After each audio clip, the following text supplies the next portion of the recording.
आगे बढ़ते हैं, न्यूज ब्लास्ट नेशनल का खबर का रुख करते हैं। महाराष्ट्र के मुख्यमंत्री एकनाथ शिंदे की बढ़ती मुश्किलें। शिवसेना छोड़कर आए सभी विधायक मंत्री बनना चाहते हैं। अयोग्यता के मामले में सुप्रीम कोर्ट से फैसला आना अभी बाकी है। शिंदे को कई विधायकों के शिवसेना में लौटने की आशंका है और एकनाथ शिंदे के लिए 37 विधायकों को एकजुट रखना जरूरी है। इस समय शिंदे को 40 शिवसेना विधायकों का समर्थन है। इनमें से 4 भी पाला बदल गए तो नई पार्टी बनाना मुश्किल होगा। तो एकनाथ शिंदे, जिनके लिए ये जरूरी है कि वो एकजुट इन सभी विधायकों को रखें, लेकिन मुश्किलें थोड़ी सी एकनाथ शिंदे के लिए बढ़ती जा रही हैं, महाराष्ट्र के मुख्यमंत्री के लिए बढ़ती जा रही हैं। शिवसेना छोड़कर आए सभी विधायक मंत्री बनना चाहते हैं। अयोग्यता के मामले में सुप्रीम कोर्ट से फैसला आना अभी तक बाकी है। शिंदे को कई विधायकों के शिवसेना में लौटने की आशंका है। एकनाथ शिंदे के लिए 37 विधायकों को एकजुट रखना बहुत जरूरी है और इस समय शिंदे को 40 शिवसेना विधायकों का समर्थन है। इनमें से 4 भी अगर पाला बदल जाते हैं तो नई पार्टी बनाना बहुत मुश्किल होगा।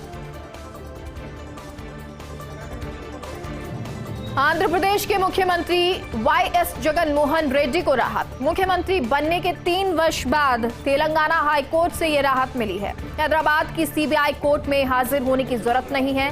सीबीआई की 11 चार्जशीट में मुख्य आरोपी जगन मोहन रेड्डी हैं। जरूरत होने पर ट्रायल कोर्ट में पेश होंगे जगन मोहन रेड्डी। मुख्यमंत्री वाईएस जगन मोहन रेड्डी के समर्थकों को यह भरोसा है, चार्जशीट के बाद आरोप तय होने में 10 वर्ष का समय लगेगा। तो ये 10 वर्ष का समय होगा, लेकिन अब थोड़ी सी राहत जो है आंध्र प्रदेश के मुख्यमंत्री वाईएस जगन मोहन रेड्डी को मिली है। मुख्यमंत्री बनने के 3 वर्ष बाद तेलंगाना हाई कोर्ट से ये राहत मिली है। हैदराबाद की सीबीआई कोर्ट में हाजिर होने की जरूरत नहीं है। सीबीआई की 11 चार्जशीट में मुख्य आरोपी जगन मोहन रेड्डी हैं। जरूरत होने पर ट्रायल कोर्ट में पेश होंगे जगन मोहन रेड्डी। मुख्यमंत्री वाईएस जगन मोहन रेड्डी के समर्थकों को यह भरोसा है और चार्जशीट के बाद आरोप तय होने में 10 वर्ष का समय लगेगा, लेकिन इस सब के बीच में जो उनके समर्थक हैं उन पर पूरा भरोसा जता रहे हैं। पटना में 3 और 4 सितंबर को जेडीयू की राष्ट्रीय कार्य समिति की बैठक है। जेडीयू कार्यालय के आसपास नीतीश की तस्वीरों वाले होर्डिंग्स नजर आ रहे हैं। नीतीश को राष्ट्रीय नेता बताते हुए ये होर्डिंग्स, बैनर, पोस्टर, चित्रों पर पंच लाइन नजर आ रही है और जो पंच लाइन है वो है, प्रदेश में दिखा और देश में भी दिखेगा। आश्वासन नहीं, सुशासन। आगाज हुआ, बदलाव होगा। जुमला नहीं, हकीकत। नीतीश के पोस्टर्स पर कई पंचलाइन हैं। तो नीतीश कुमार ने कहा कि मैं प्रधानमंत्री पद की दौड़ में नहीं हूं, लेकिन 2014 में सत्ता संभालने वालों को 2024 में दिक्कत होने वाली है। यानी कि अभी तक जो है नीतीश कहते हैं कि वो इस दौड़ में नहीं है, लेकिन जो लोग 2014 में आए सत्ता में उनको आगे दिक्कत हो सकती है। पटना में 3-4 सितंबर को जेडीयू की राष्ट्रीय कार्य समिति की बैठक है और ऐसे में जेडीयू कार्यालय के आसपास नीतीश की तस्वीरों वाले होर्डिंग्स नजर आने लगे हैं। नीतीश को राष्ट्रीय नेता बताते हुए ये होर्डिंग्स, बैनर, पोस्टर लगाए गए हैं और जो चित्र हैं उन पर पंच लाइन दी गई है कि प्रदेश में दिखा है तो देश में भी दिखेगा। आश्वासन नहीं, सुशासन। आगाज हुआ, बदलाव होगा। जुमला नहीं, हकीकत। नीतीश के पोस्टर्स पर कई पंच लाइन है। नीतीश कुमार ने कहा कि मैं प्रधानमंत्री पद की दौड़ में नहीं हूं, लेकिन 2014 में सत्ता संभालने वालों को 2024 में दिक्कत होगी। उत्तर प्रदेश को गाली मुक्त बनाने का अभियान शुरू हो गया। सेल्फी विद डॉटर फाउंडेशन ने यह अभियान शुरू किया है। पश्चिमी यूपी के मेरठ से गाली बंद अभियान की शुरुआत हुई है। घरों में महिलाएं चार्ट देंगी जिसमें लिखी जाएगी गालियां। रोजमर्रा की बोलचाल में बोली जाने वाली गालियों की सूची है। ज्यादातर पुरुषों की महिलाओं पर केंद्रित गालियां होती हैं। उत्तर प्रदेश में इस सिलसिले पर रोक लगाने का अभियान शुरू किया गया है। तो ये एक अच्छी पहल की गई है। ये अच्छा अभियान जो उत्तर प्रदेश में चलाया जा रहा है, गाली मुक्त बनाने का अभियान शुरू किया गया है। सेल्फी विद डॉटर फाउंडेशन ने इसे शुरू किया है। पश्चिमी यूपी के मेरठ से गाली बंद अभियान की शुरुआत। तो घरों में महिलाएं चार्ट देंगी जिसमें गालियां दिखी जाएंगी, लिखी होंगी और रोजमर्रा की बोलचाल में बोले जाने वाली गालियों की सूची इसमें होगी। ज्यादातर पुरुषों की जो भी गालियां होती हैं वो महिलाओं पर केंद्रित होती हैं। तो उत्तर प्रदेश में इस सिलसिले पर रोक लगाने का अभियान शुरू किया गया है। केंद्र सरकार का बड़ा फैसला, महिला कर्मियों को भावनात्मक संबल का फैसला है। शिशु की मृत्यु पर विशेष 60 दिन का मातृत्व अवकाश। तो कार्मिक एवं प्रशिक्षण विभाग ने इसके आदेश जारी किए हैं। शिशु की मृत्यु के बाद मां को भावनात्मक सहारा दिया जाएगा। महिला कर्मचारी को 60 दिन की अवकाश की अनुमति मिलेगी। तो ये एक भावनात्मक अवकाश देने की, संबल देने की कोशिश। केंद्र सरकार का ये बड़ा फैसला, महिला कर्मियों के लिए भावनात्मक संबल देने का ये फैसला केंद्र सरकार ने किया है। शिशु की मृत्यु दर पर विशेष 60 दिन का मातृत्व अवकाश दिया जाएगा। कार्मिक एवं प्रशिक्षण विभाग ने इसके आदेश जारी कर दिए हैं। शिशु की मृत्यु के बाद मां को भावनात्मक संबल, सहारा देने के लिए ये आदेश जारी किए गए हैं। महिला कर्मचारी को 60 दिन के अवकाश की अनुमति होगी। गुजरात के बनासकांठा में लव जिहाद के खिलाफ रैली। डीसा में हिंदू संगठन ने जन आक्रोश रैली निकाली और डीसा में बंद का आह्वान किया। व्यापारी, युवा इस रैली में शामिल हुए। लव जिहाद के खिलाफ हजारों लोग रैली में शामिल हुए। मुस्लिम युवक के हिंदू लड़की से शादी का विरोध जताया।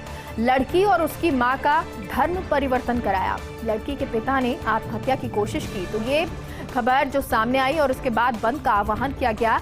गुजरात के बनासकांठा में लव जिहाद के खिलाफ रैली निकाली गई। डीसा में हिंदू संगठनों ने जन आक्रोश रैली निकाली। डीसा में बंद का आह्वान किया गया। व्यापारी और युवा इस रैली में शामिल हुए। लव जिहाद के खिलाफ हजारों लोग इस रैली में शामिल हुए। मुस्लिम युवक के हिंदू लड़की से शादी का विरोध जताया गया। लड़की और उसकी मां का धर्म परिवर्तन करवा दिया गया। लड़की के पिता ने आत्महत्या की कोशिश की।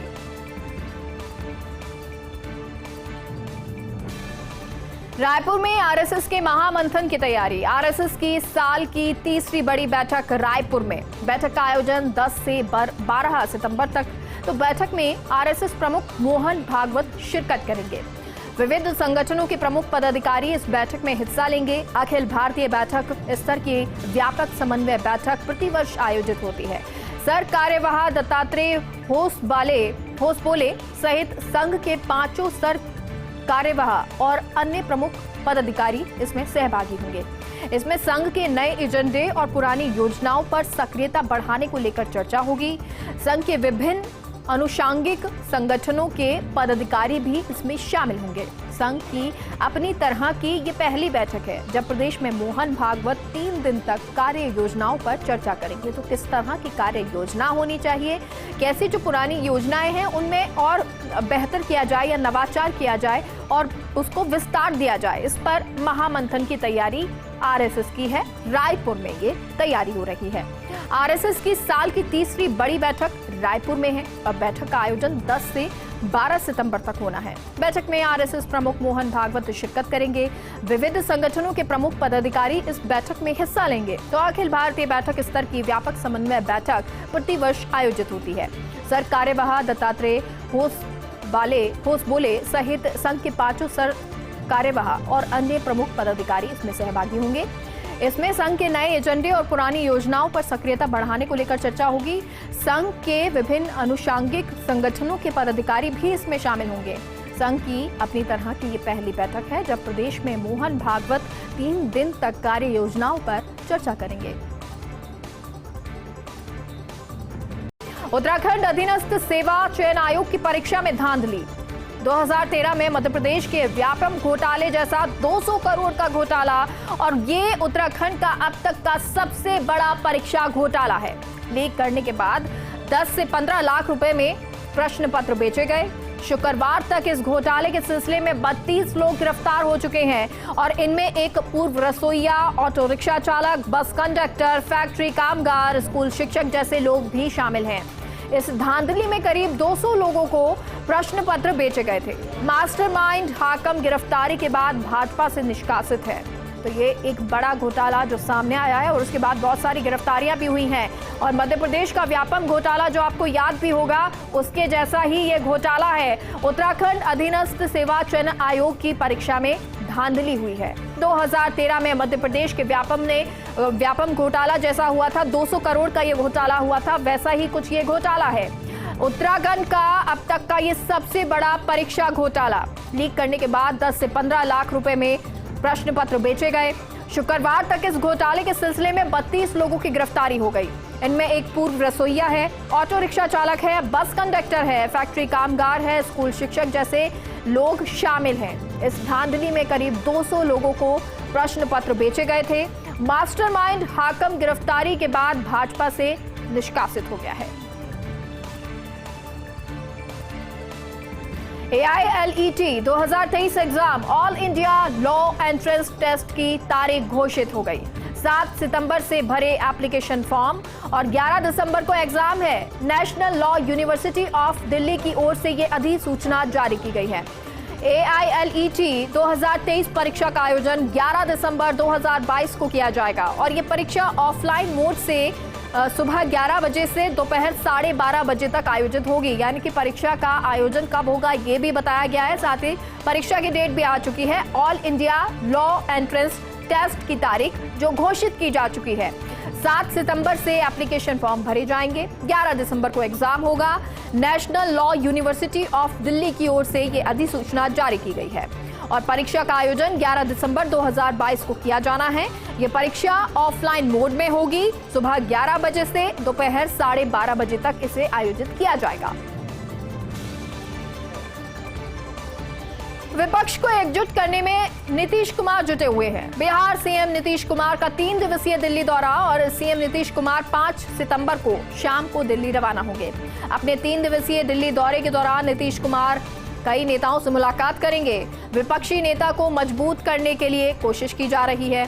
7 सितंबर को सोनिया गांधी से मुलाकात करेंगे नीतीश कुमार और 8 सितंबर को शरद पवार नीतीश कुमार की मुलाकात होगी। रेलवे स्टेशन पर टॉयलेट जाना भारी पड़ गया। भारतीय रेलवे खान पान और पर्यटन निगम ने जीएसटी समेत वसूले 112 रुपए। आगरा कैंट स्टेशन पर एग्जीक्यूटिव लाउंज के वॉशरूम का इस्तेमाल किया था। दिल्ली स्थित ब्रिटिश दूतावास से पहुंचे 2 पर्यटकों ने इसका इस्तेमाल किया। दोनों पर्यटकों को 112 यानी कि 224 रुपए का भुगतान करना पड़ गया। भुगतान की गई राशि में 6% जीएसटी, 6% CGST शामिल किया गया। इसका मतलब ये है कि शौचालय जाने के लिए भी 12% GST ली गई।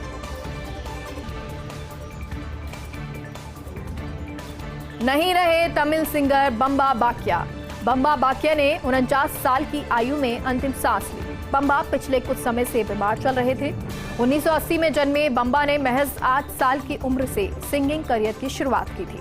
करियर में पुली नंगल और सिमटारंगर जैसे कई हिट गाने भी उन्होंने गाए। तमिल इंडस्ट्री में उनको बैरीटोन के नाम से पहचाना जाता है। बम्बा को पहचान Oscar winner music composer AR Rahman ने दिलाई। बम्बा को रजनीकांत की फिल्म 2.0 से बड़े पर्दे पर लॉन्च किया गया था। बम्बा ने अपने करियर का आखिरी गाना भी AR रहमान के कंपोजिशन में गाया। आवाज मणिरत्नम की mega budget film Ponniyin Selvan के गाने पोन्नी नाधी में सुनाई दी।